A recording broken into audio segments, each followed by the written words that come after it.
Saquon Barkley, Philadelphia Eagles, newly minted Philadelphia Eagles running back, becomes the 9th running back all time to break 2,000 yards. He did it in the 16 games.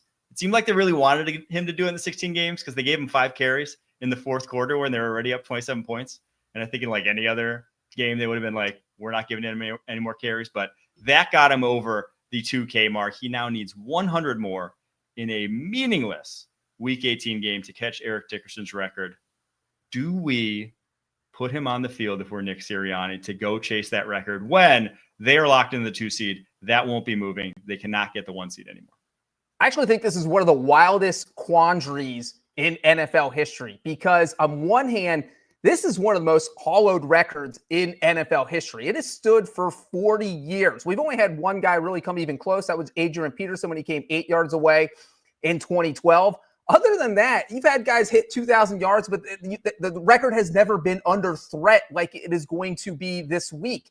And so I'm sure Saquon Barkley loves the poetry of this, possibly doing it against the Giants. But if he goes out there and he gets injured and you don't have him for the playoffs, my God, I think Nick Sirianni would get fired before the postseason even starts. And so I think that you have to go for the record. And I do think that Nick Sirianni is going to sit down with Saquon and be like, look, this is up to you because you're going to be the guy making history. I would love for you to break the record, but I also want you healthy for the wild card round because the ultimate goals here is the Super Bowl. Well, the Eagles, whether they win Super Bowl or not, everybody's going to remember Saquon breaking the record in 2024 if it happens. So I think if I'm the head coach, I put him out there. Now, that being said, he only had 40 yards at halftime in this game, and it just felt like he's not going to get anywhere close. That makes the decision easy. If he's more than 150 yards away, you probably leave him on the bench.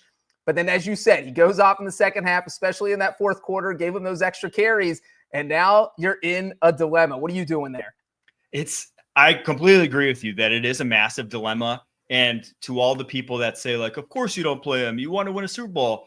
It's like, I think that takes away from a little bit of what also makes the game as special as it is. Like, I got into this job that I am now not because I just loved football, but because I love the statistical nature of football. Like, I loved poring over the stats, comparing those things. Like, that was how I got into the game.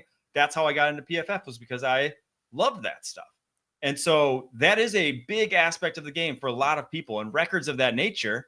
I mean, there's a reason why Mark Gastineau was crying to Brett Favre just a couple weeks ago, right? It's because like those things, those milestones do hold weight and do mean more than just a Super Bowl. And yeah, it's an individual milestone. In football, it's a team game, but it is a debate. And I think that's why, though, you saw Nick Sirianni, giving him the carries this week, because yeah, the game was out of hand, but it was still early in the fourth. He's feeding them. Tanner McKee's in the game, third string quarterback.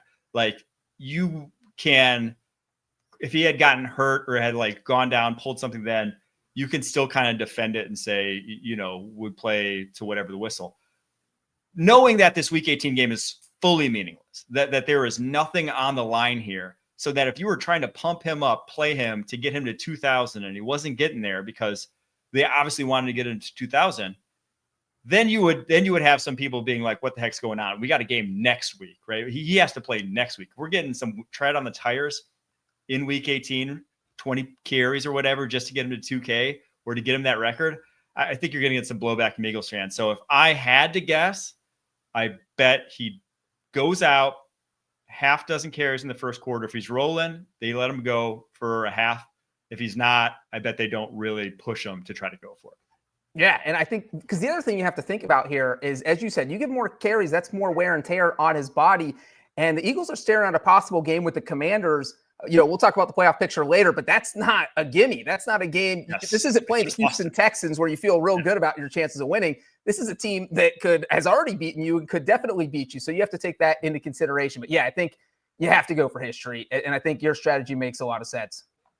Yeah, but all that being said, Saquon, man, has been lights out. I don't want to say I saw this coming. I predicted him to be I knew that the difference between what he ran behind in New York and what he was about to run behind was insane. That all being said, I did not expect 2K. I did not expect 2K in 16 games. So great to see that he did it in the old record so that we don't have to put an asterisk next to that number if he doesn't play in Week 18.